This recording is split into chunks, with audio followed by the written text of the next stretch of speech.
This is Dawn Fraser from Living Your Best Life at 60, and today I'm going to be making coleslaw. I'm actually making barbecue chicken sandwiches, and I'm making coleslaw to go with it.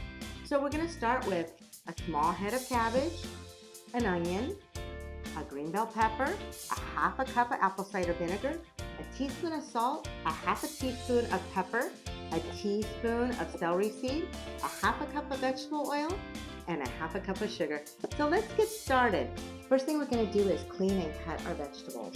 So I'm going to set aside my other vegetables and we're going to cut our cabbage. Now our onion. And now our bell pepper.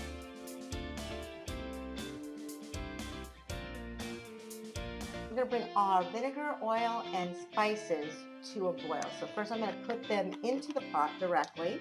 Half a cup of apple cider vinegar, half a cup of oil,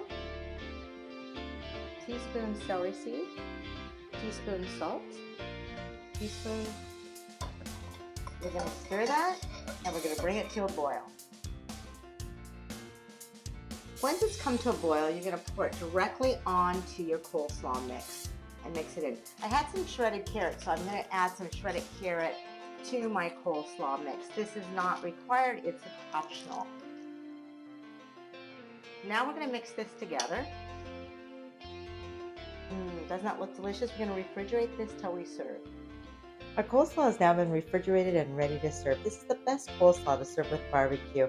It is delicious. I hope you enjoyed this video, and if you did, please like and subscribe. Thank you for cooking with me.